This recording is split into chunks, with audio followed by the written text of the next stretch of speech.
Assalamualaikum warahmatullahi wabarakatuh. Semangat pagi anak-anakku semua. Bagaimana kabar kalian hari ini? Semoga semua dalam keadaan sehat dan yang pasti harus bahagia. Selamat bertemu kembali dengan Bukun dalam materi hari ini, yaitu sintesis protein. Minggu kemarin sudah Bukun berikan ringkasan materi tentang substansi genetik. Sudah dibaca dan dipahami kan? Nah, di dalam materi substansi genetik ini ada pembahasan tentang sintesis protein. Hari ini kita akan bahas lebih rinci tentang hal ini. Sebelum kita mulai pembelajaran hari ini, mari kita berdoa agar apa yang kita pelajari hari ini bermanfaat. Sintesis protein atau membuat protein sangatlah penting, karena ini yang menentukan sel-sel kita yang akan terbentuk. Seseorang yang secara genetis sehat bisa melahirkan keturunan yang cacat jika terjadi kesalahan dalam sintesis protein. Penting kan? Nah, semoga dengan kita mempelajari tentang sintesis protein ini, kita bisa lebih berhati-hati dalam bergaul dengan lingkungan, sehingga kelak keturunan kita akan sehat. Tahapan sintesis protein ada dua, yaitu transkripsi dan translasi. Baiklah, mari kita bahas satu per satu. Transkripsi adalah kemampuan DNA template mencetak mRNA, dibaca messenger RNA, atau kadang disebut dRNA, RNA duta. Transkripsi ini terjadi 3 tahap, yaitu yang pertama inisiasi, permulaan, ini itu masuk, yaitu masuknya atau dimulainya sintesis RNA dari salah satu rantai DNA. Yang melakukan transkripsi ini adalah DNA template. Rantai DNA kan ganda atau double, yaitu template dan non-template. Nah, yang melakukan transkripsi adalah yang rantai template.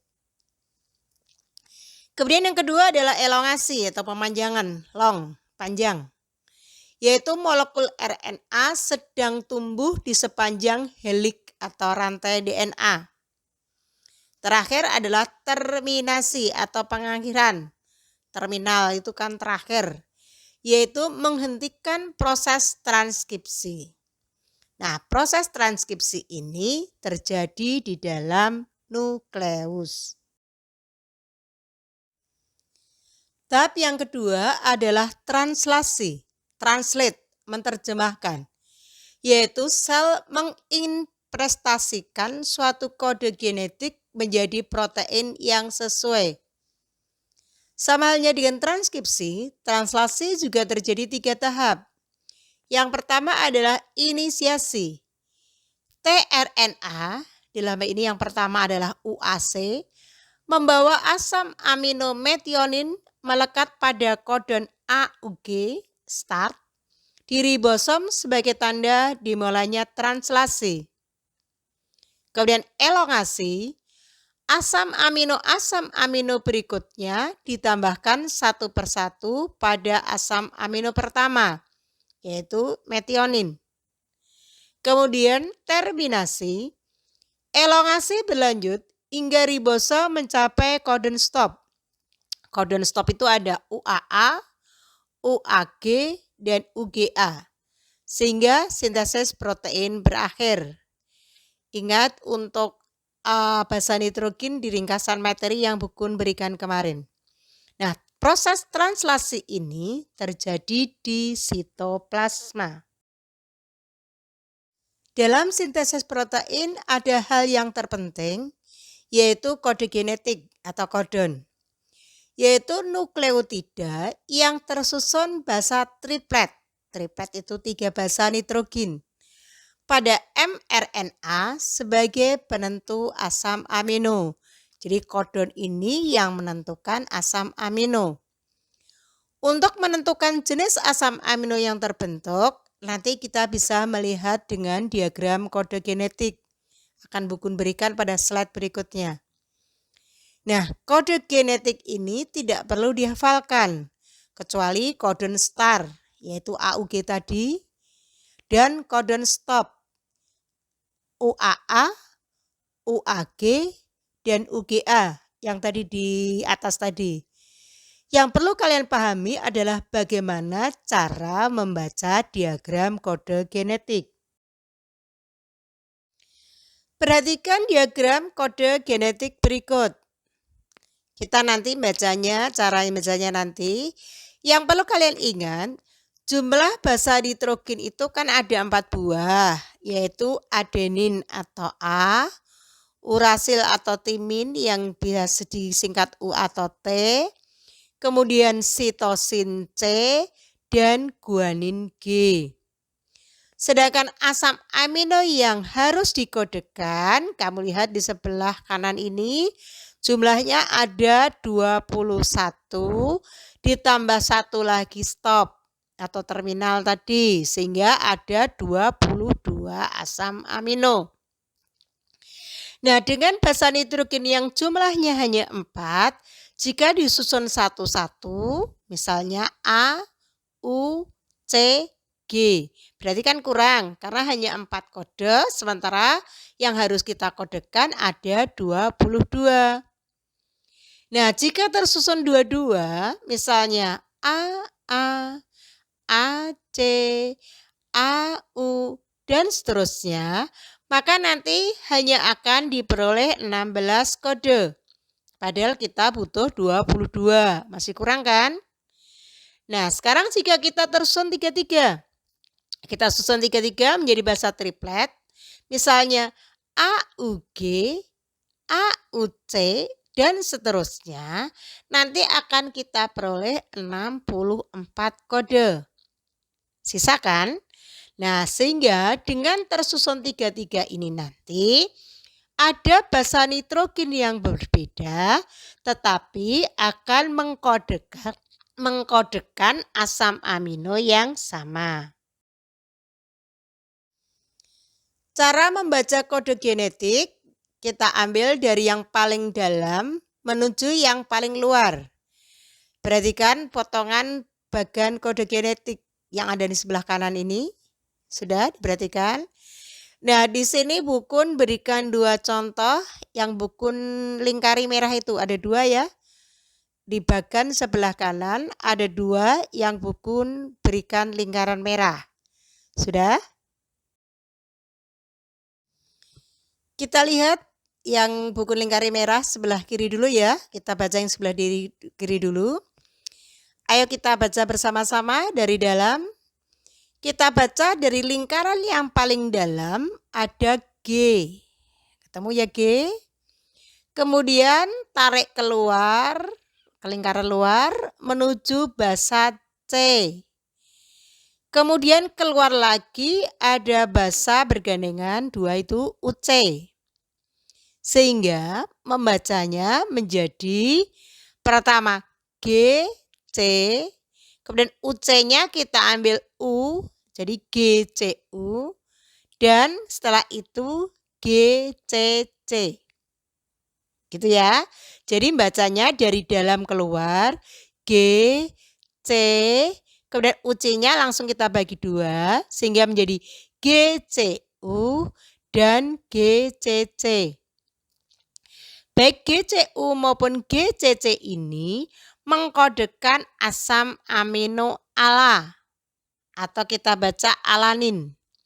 Jadi asam amino alanin dikodekan oleh 2 basa nitrogen yaitu GCU dan GCC. Gitu.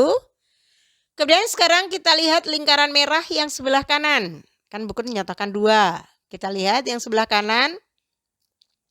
Lingkaran yang paling dalam adalah U. Kemudian ditarik keluar menuju G dan keluar lagi menuju G. Hanya ada 1 G. Kalau tadi kan yang di luar ada 2. Yang mengkodekan asam amino TRP atau triptofan. Jadi kode basa nitrogennya adalah UGG mengkodekan asam amino triptofan. Sudah dapat memahami ya? Sudah? Baiklah kalau begitu, mari sekarang kita cermati proses sintesis proteinnya. Dalam proses transkripsi, rantai yang berperan adalah DNA template. Ini kan ada DNA itu rantai ganda, DNA template dan non-template. Nah, yang kita perhatikan adalah basa N pada DNA template-nya. Dari gambar buku ini yang template adalah yang di atas. Mari kita baca basa nitrogen pada DNA template. Kita baca 3-3 ya, karena triplet tadi. Yaitu TCC, AAT, GGC, TTA, dan TTT. Nah, DNA template ini akan mencetak mRNA, yaitu pasangan dari DNA template. A berpasangan dengan U, T berpasangan dengan A, G berpasangan dengan C, dan C berpasangan dengan G. Maka mRNA yang terbentuk, kamu perhatikan yang garis merah, adalah AAG, UUA, CCG, AAU, dan AAA. Setelah terbentuk mRNA, maka mRNA akan meninggalkan nukleus untuk menuju ke sitoplasma dan menempel di ribosom sebagai kodon. Jadi mRNA dan kodon itu pada prinsipnya sama, yang membedakan hanya letaknya. Kalau di nukleus namanya mRNA, kalau di sitoplasma namanya kodon. Nah, setelah mRNA meninggalkan nukleus dan pergi ke sitoplasma menempel pada ribosom, maka proses translasi ini dimulai. Kodon akan berpasangan dengan antikodon. tRNA, lihat basa nitrogen pada tRNA berpasangan dengan mRNA. Lihat yang garis biru itu. Nah, tRNA ini akan membawa asam amino sesuai dengan kodon. Jika kita lihat, pertama kali kodonnya adalah di sini AGG, maka tRNA-nya adalah UCC yang akan membawa asam amino arginin berdasarkan kodon AGG. Jadi membacanya di diagram kode genetik adalah berdasarkan AGG bukan UCC. Berikutnya, perhatikan garis biru di atasnya lagi. tRNA AAU akan membawa asam amino leusin berdasarkan kodon UUA. Kemudian tRNA GGC, garis biru di atasnya lagi, membawa asam amino prolin berdasarkan kodon CCG. tRNA UUA membawa asparagin berdasarkan kodon AAU. Dan yang terakhir, tRNA UUU membawa asam amino lisin berdasarkan kodon AAA. Jadi, tugas tRNA adalah membawa asam amino berdasarkan kode-kode yang diberikan oleh kodon. Jika tRNA salah dalam membaca kodon, maka asam amino yang dibentuk pun menjadi salah. Sehingga sel yang dibentuk juga menjadi salah. Itulah awal terjadinya kecacatan pada manusia. Sebagai contoh misalnya, tRNA UCC kok kita membacanya bukan berdasarkan AGG, tapi berdasarkan UCC, maka asam amino yang di bawah nantinya adalah penilalanin. Padahal harusnya adalah arginin. Nah, kalau asam amino yang dibentuk salah, maka proteinnya salah, selnya menjadi salah. Itu yang membuat kita cacat. Sehingga nanti seandainya kelak kalian atau pasangan kalian hamil, hati-hati dalam mengkonsumsi obat atau makanan.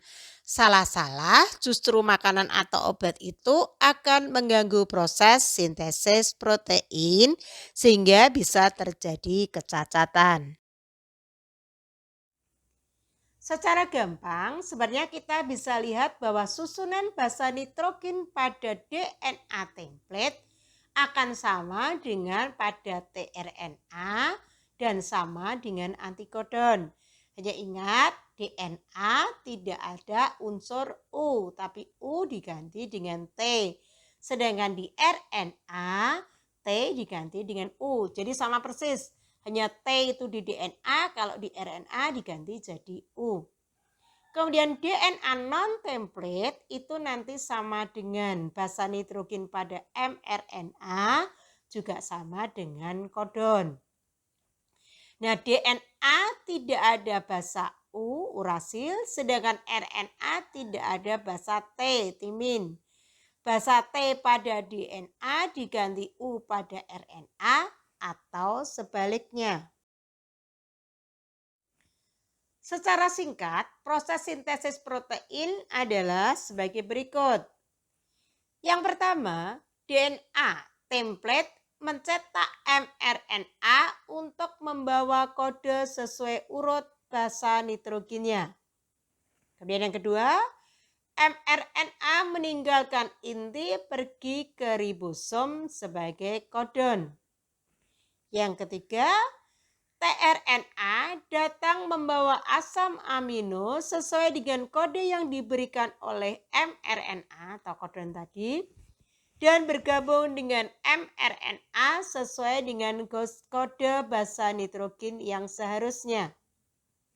Terakhir, asam amino akan berjajar dalam urutannya membentuk polipeptida sesuai dengan kode, sehingga terbentuk protein. Jika digambarkan dalam bentuk bagan, maka proses sintesis protein bisa kita lihat dalam slide ini. DNA melakukan transkripsi membentuk mRNA, menempel di ribosom, melakukan translasi, di mana tRNA akan membawa asam amino untuk selanjutnya membentuk polipeptida atau protein. Demikian anak-anakku semua, untuk mengetahui tingkat pemahaman kalian tentang sintesis protein, silahkan buka LKS sintesis protein dan kerjakan soal latihannya ya. Semoga apa yang kita pelajari hari ini bermanfaat. Terima kasih. Dan jangan lupakan 6M. Memakai masker, mencuci tangan, menjaga jarak, menjauhi kerumunan, mengurangi mobilitas, dan M yang terakhir adalah makan, makan, dan makan. Oke? Salam sehat selalu untuk kita semua.